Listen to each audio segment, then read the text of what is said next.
हरिओम। इष्टान् भोगान् हि वो देवा दास्यन्ते यज्ञ भाविताः तैर्दत्तान प्रदायैभ्यो यो भुंक्ते स्तेन एव सः। भगवद्गीतेच्या 3ऱ्या अध्यायामधला हा 12वा श्लोक आहे। हा श्लोक समजून घेण्यासाठी सगळा जो श्लोकांचा प्रवाह आहे तो कसा कसा डेव्हलप होत गेलाय हे आपण अगदी थोडक्यात बघूया। ईश्वर प्राप्तीच्या प्रवासातले 2 टप्पे आपण बघितले, भगवंतांनी सांगितले। सुरुवातीचा टप्पा हा कर्मयोगाचा आणि त्याच्या पुढचा किंवा शेवटचा टप्पा हा ज्ञानयोगाचा। याच्यातला कर्मयोगाचा टप्पा गाळून मी एकदम ज्ञानमार्गाला लागतो असं जर कोणी म्हणत असेल तर तसं करता येणार नाही, कारण कर्म हे अपरिहार्य आहे आणि ते टाळता येणार नाही। ईश्वर प्राप्ती किंवा ज्ञानप्राप्ती हा तुमच्या जीवनाचा उद्देश असो किंवा नसो, तुम्हाला कर्म सोडता येणार नाही। आणि ते सोडता येणार नाही याची 3 महत्वाची कारणं भगवंतांनी सांगितली। पहिलं म्हणजे ज्ञानप्राप्ती करून घेण्यासाठी। आत्ताच आपण म्हटलं तसं की आम्हाला काही ज्ञान वगैरे नकोय असं जरी म्हटलं तरी प्रत्येकाच्या आत ठुसठुसणारी अशी एक कर्मप्रवृत्ती असते। ती ज्याच्या त्याच्या प्रकृती गुणांमुळे बनलेली असते आणि ती प्रवृत्ती त्या माणसाला स्वस्थ बसू देत नाही। ती तुमच्याकडनं कर्म करवून घेतेच घेते। हे दुसरं कारण बघितलं।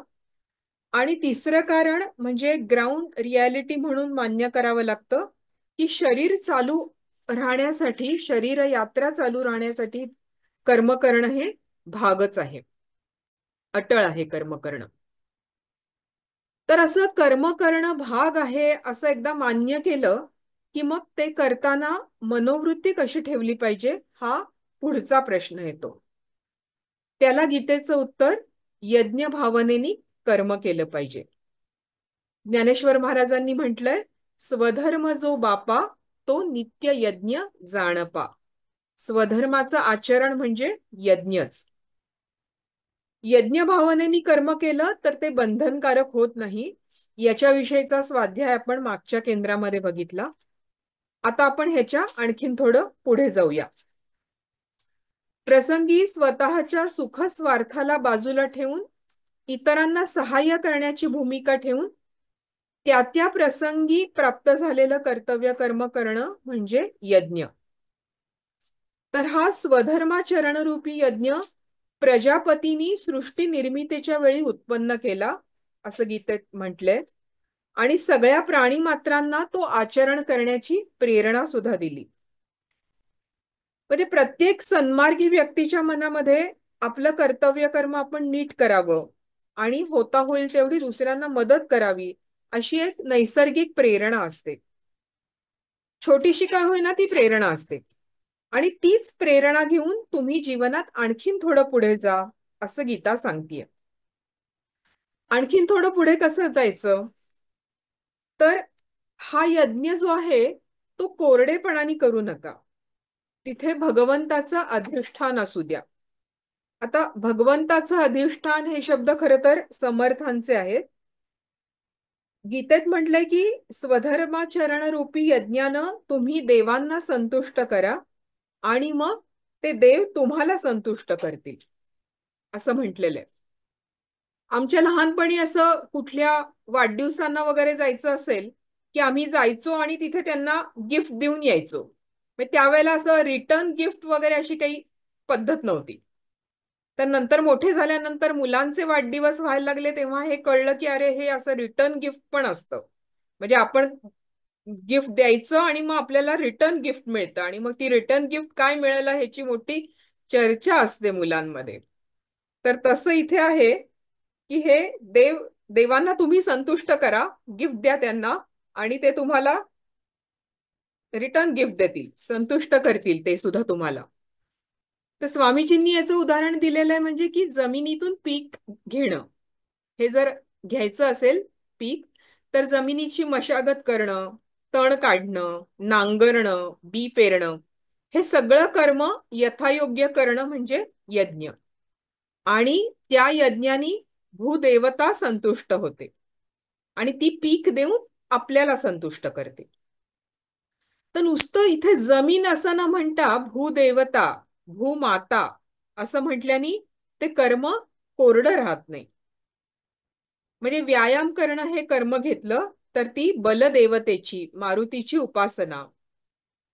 अभ्यास करणं हे जर कर्म घेतलं तर ती ज्ञानदेवतेची, गणपतीची उपासना. गाणं म्हणणं हे कर्म घेतलं तर ती विद्यादेवतेची, शारदेची उपासना. असं म्हटल्याने त्या कर्माला एक भावनिक अधिष्ठान प्राप्त होतं. म्हणजे उपासना, पूजा, यज्ञ शब्द कुठलाही वापरला तरी इथे स्वधर्म कर्म हाच अर्थ अभिप्रेत आहे. जी विश्वव्यापक परमात्म शक्ती सगळ्या चराचरात भरून राहिलेली आहे तो परम ईश्वर, मोठा देव असं त्याला म्हणता येईल. आणि त्या परम ईश्वराची, परमेश्वराची वेगवेगळ्या कार्यानुरूप असणारी वेगवेगळी रूप म्हणजे वेगवेगळ्या देवदेवता. म्हणजे आत्ताच म्हटलं तसं बलाची देवता मारुती, बुद्धीची देवता गणपती, समृद्धीची देवता लक्ष्मी, तशाच या यंत्र देवता, आयुध देवता, त्यांची पूजा आपण करतो. तर ते कर्म यथायोग्य करून आपण त्या त्या देवतेला संतुष्ट करत असतो. आणि मग अशा स्वधर्माचरण रूप यज्ञकर्मानं संतुष्ट झालेल्या देवदेवता काय करतात, तो खरं तर आजच्या स्वाध्यायाचा विषय आहे, श्लोक आहे. इष्टान भोगान हि वो देवा दास्यन्ते यज्ञ भाविताः.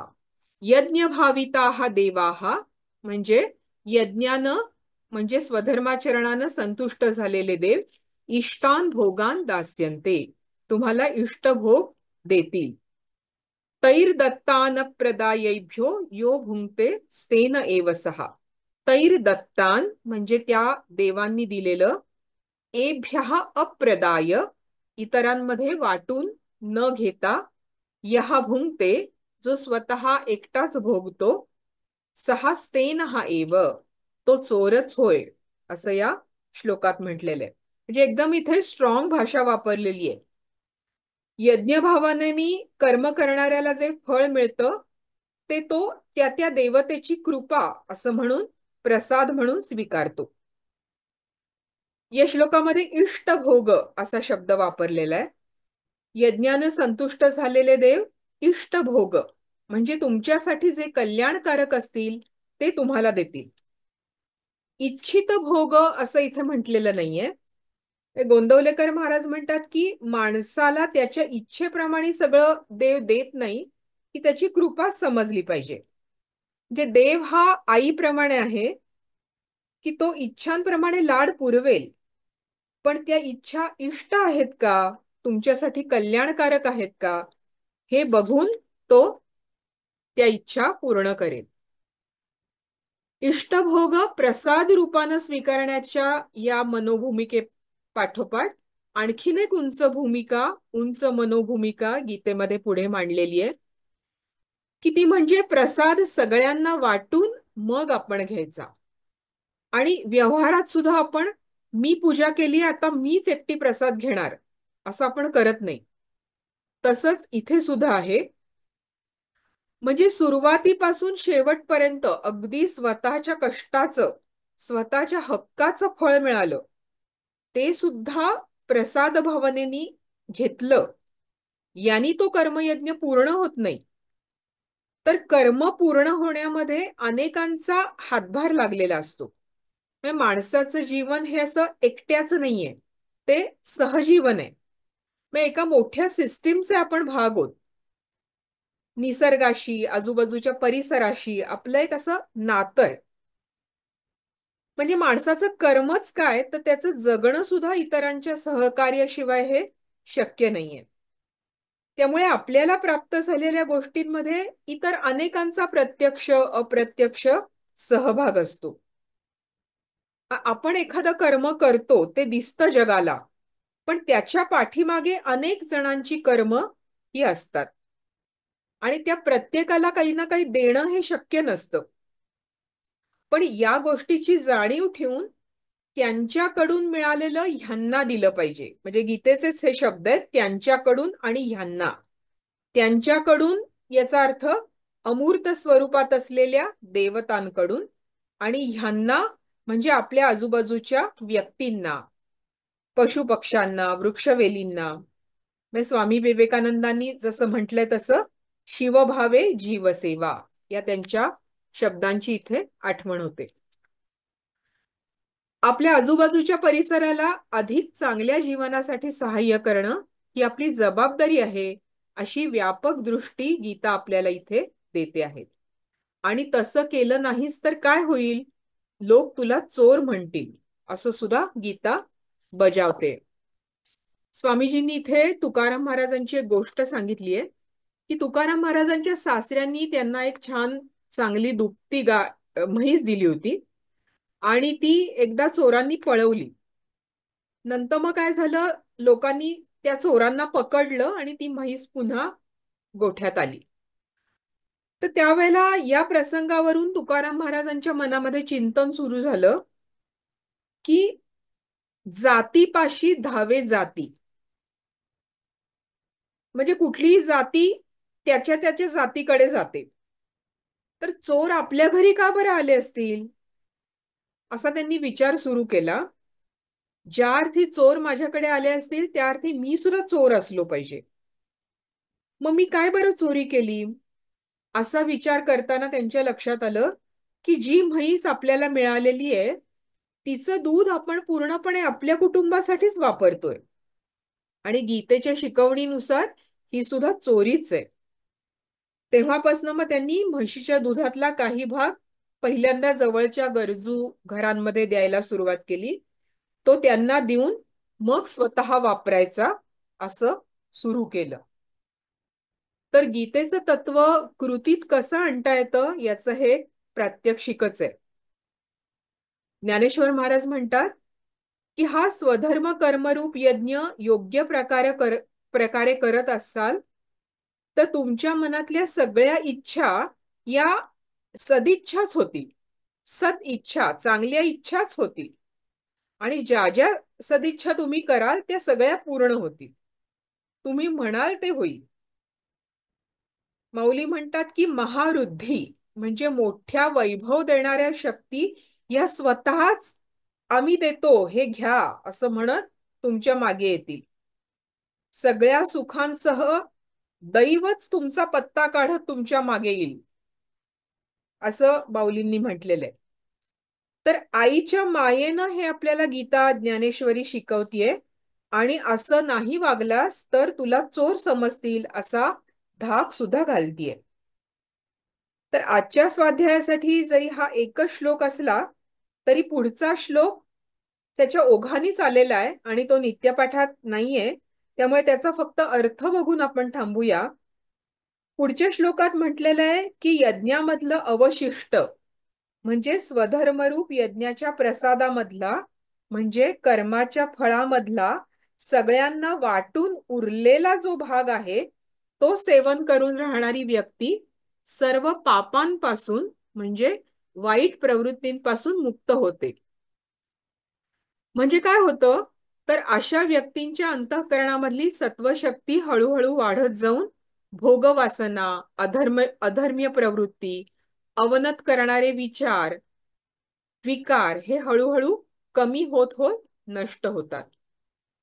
आणि याच्या उलट मिळालेलं सगळं स्वार्थ बुद्धीनं स्वतःच जे भोगतात ते स्वतःसाठी शिजवतात.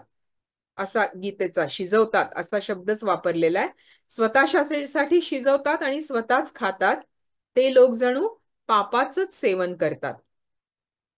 आपण असं करू नये. आपल्याला जी साधन सामुग्री प्राप्त झालेली आहे तिच्या आधाराने हा कर्मयज्ञ मनोभावे पार पडावा. त्याच्यामध्ये इतरांच्या सुख उन्नतीचा विचार असावा आणि प्राप्त फळ हे यज्ञाचा प्रसाद समजून इतरांमध्ये वाटून आपण सुद्धा त्याचा आनंद घ्यावा, अशी गीतेची शिकवण आहे. हरिओम तत्सत.